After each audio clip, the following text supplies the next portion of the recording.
Evet sayılı dostlar, yayınımız devam eti ve stüdyamızda Musafir бар. Keçenleri başka memlekette acayip bir yarışlar oldu. Bizim Kırımlı sporçularımızdan da iştirak ettiler. Ve onlar endi bu yarışlardan kaytkandan son biz onlar da rahatlanmadan tuttuk ve stüdyamızga çağırdık. Ve şimdi sübetimizden başlayacağız. Bizim stüdyamızda Avrupa ve Евразия чемпионы Сыдық Дерман. Селам алейкум. Алейкум. Hoş geldiniz. Сау. Насосыныз, как настроение, как Все началось хорошо, утро? хорошо. Ну, утро как обычно. Чуть раньше только проснулся, чтобы поехать к вам. Прежде всего, хотелось бы поздравить с победой. Недавно в Ереване прошел турнир по поединок по такому виду спорта, как К1. Расскажите, как это было, как это... Мы знаем, что вот подтверждение, да, так сказать, Да. итогов поединка. Но все-таки хотелось бы узнать поподробнее, как это все было.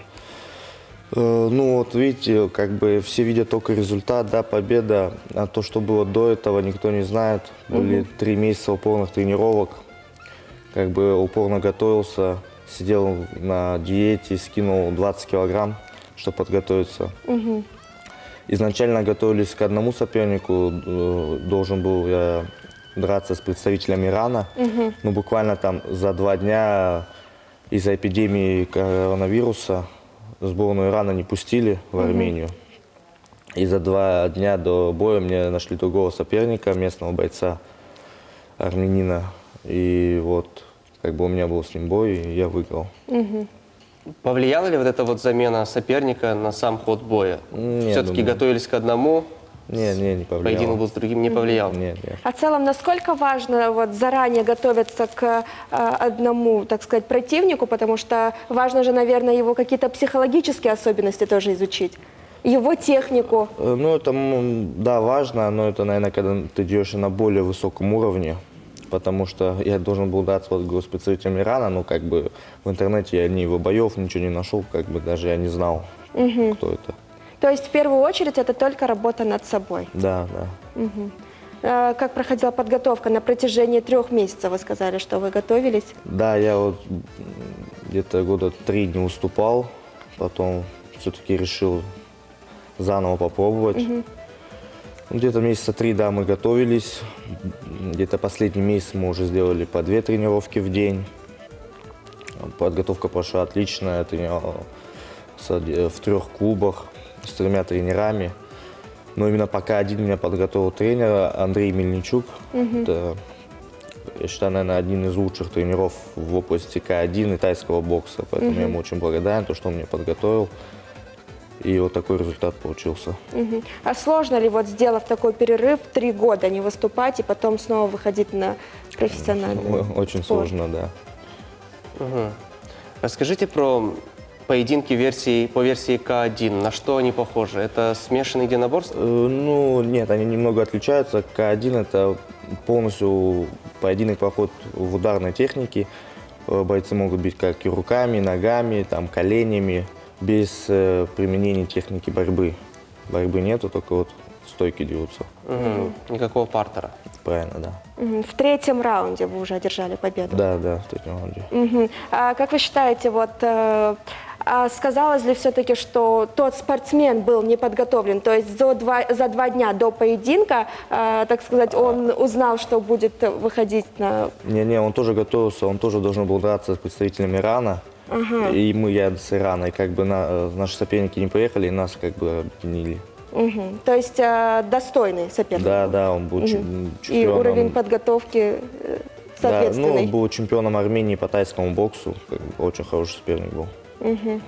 А сейчас к чему будете готовиться уже? Сейчас вот с 19 апреля будет проходить чемпионат мира по ММА уже.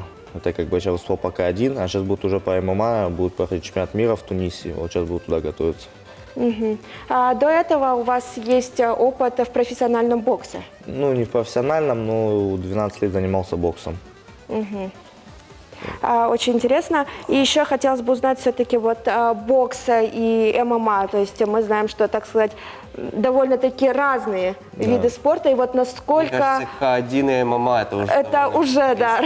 Да. Вот насколько сложно и сколько времени нужно для того, чтобы вот перенастроиться, так сказать, с одного вида спорта на другой. Ну, как бы, если из бокса перестроиться в К1, то, ну, как бы не так сложно. Как бы почти, ну, стили одинаковые. А вот уже если из бокса в ММА, то это уже очень сложно. Там уже в основном ММА, там, наверное, 70% боя это проходит в партере. Нужно осваивать технику борьбы, вот чем я уже 2 года занимаюсь. Как встречал Крым нового чемпиона? Хорошо, типа, встретили. Друзья, близкие, все звонили, поддерживали. Мы знаем, что вы даже не успели толком отдохнуть, потому что вы только вчера вернулись из Да, Армении. Как планируете, как вообще происходит отдых спортсменов после поединков? Ну, просто недельку, думаю, отдохну. Без тренировок, без без тренировок, никаких? да. В кино схожу, в кафешку схожу. Диету соблюдать не Досуг нужно. обычного человека. Уже не нужно, нет. А расскажите, как вообще вы пришли в спорт? С чего началось? Это изначально увлечение, а сегодня уже, так сказать, смысл жизни. Ну, в спорт я пришел, по-моему, в 4 классе, как бы одноклассник привел к моим первым тренерам. Это Аджимуратов Руслан и Аджимуратов Бахтияр. Это 2 тренера по боксу, которые, можно сказать, вывели меня в люди, которые сделали меня спортсменом, которые очень много в меня вложили, я им тоже очень благодарен. У них я тренировался где-то до 20 лет. Потом они меня перевели в другой клуб, я тренировался в другом клубе. И потом так получилось, то, что, ну, перешел как бы в ММА, как бы вообще так случайно получилось. Но вам понравилось? Или вы Да, хотите да. в будущем, может, лет через 5-10 перейти еще в какой-то вид спорта? Не-не-не, уже останусь в ММА. Помните ли свою первую победу? Первую победу, да, помню. Это были, по-моему, городские соревнования в Нижнегорске, по-моему. Вот там я выиграл. Это, по-моему, был 2008 год. И мне кажется, именно одержав первую победу, это уже, так сказать, мотивация к следующим, потому что если до этого там занимал, допустим, призовые места, но там не первое, что все-таки уже планку ставишь выше, и когда занял первое место, уже не хочется отпускаться ниже. Да, да, конечно, когда ты проигрываешь, у тебя всегда есть мотивация выиграть, больше тренироваться. А когда ты выигрываешь, ну, есть же эта мотивация, чтобы потом не проиграть. Поэтому всегда тренируешься, если есть желание чего-то добиться. Не хотели бы сами уже тренировать?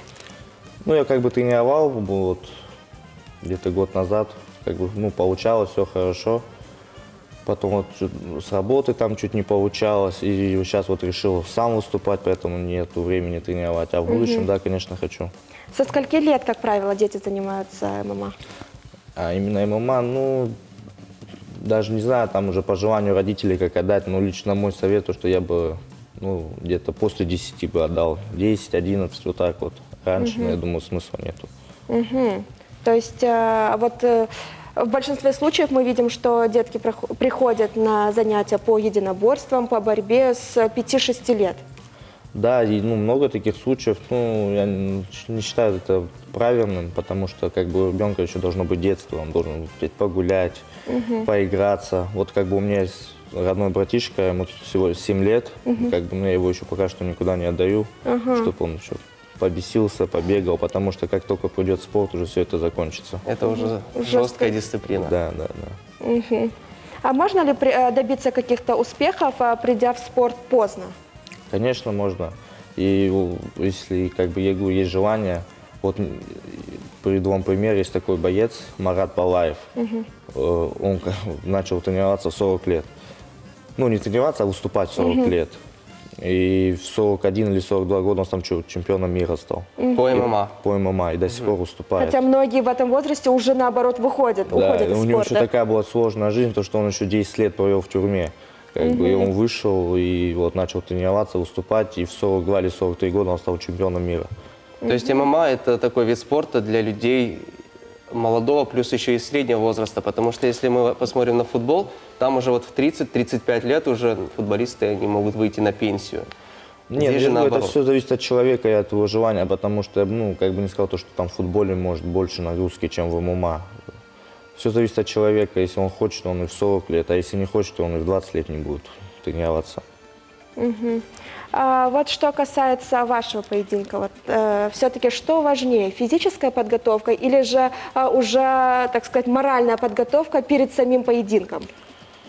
Ну, я считаю, то, что, наверное, физическая подготовка, потому что как ты подготовишься к бою, так ты и выступишь.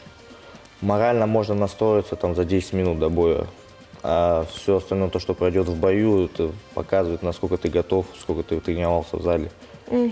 А могут ли быть такие случаи, что спортсмен отлично готов физически, но все-таки с психологической точки зрения противник смог его подавить? Да, конечно, такие, много случаев такие бывают, если человек немного там духом слабенький или еще что-то, то бывает то, что он выходит, и он просто забывает все, что он умеет, и, ну, у него ничего не получается. А соперник может там классом ниже и может просто выиграть. Такое тоже бывает. А есть ли спортсмены, на которых вы равняетесь на сегодняшний день? На сегодняшний день, да, конечно, много. Хабиб Нурмагомедов, допустим, тоже как бы мотивирует меня. Такой человек, который смотрит на жизнь с правильной точки, как бы отрицает там спиртное, табак, курение, все, тренируется. Конечно, такие люди мотивируют. Сейчас идут слухи, что они с Конором Макгрегором снова встретятся в поединке. Ну, сейчас у них будут поединки, у Хабиба другой бой, у Конора другой, но если они выиграют, то, конечно, они встретятся. А какой бы да. Ну, хотел спросить, вы ждете этот поединок? Да, конечно. Если он состоится. Да. Какой бы совет вы дали молодым спортсменам, которые только пришли в спорт? Ну, потому что молодым спортсменам нужно только, ну, как бы тренироваться в таком возрасте, там, время идет, года идут, поэтому пока что есть возможность лучше тренироваться, потому что даже после 20, да, можно начать, но уже будет тяжело. Когда ты приходишь, там, допустим, у тебя 21-22 года, ты приходишь в зал, а тебя, можно сказать, бьют там 13-летние мальчики, тебе уже ну, потом такого желания нету. Поэтому, ну, вот с 10 лет, ну, вот с раннего возраста желательно заниматься. Вот как у меня все детство мое прошло вот в спорте, постоянные тренировки, соревнования, сборы, как бы. И я как бы обошел стороной все вот эти вот плохие моменты, когда люди там начинают там первый раз там курят, первый раз пьют, как бы. Чему вот я очень благодарен своим тренерам. И как мы сказали, изначально это было просто увлечение, да, еще в раннем детстве, но на сегодняшний день это уже образ жизни. Да, что без этого никак. Çok sağ olun, что посетили нас сегодня. Мы вам желаем удачи в предстоящем поединке, и мы уверены, что наши крымские спортсмены и дальше будут прославлять наш Крым, наш крымско-татарский народ и поднимать крымский спорт на новый уровень. Все, сауна. Sağ olun, келген үшін қайырлы күндер. Сауна.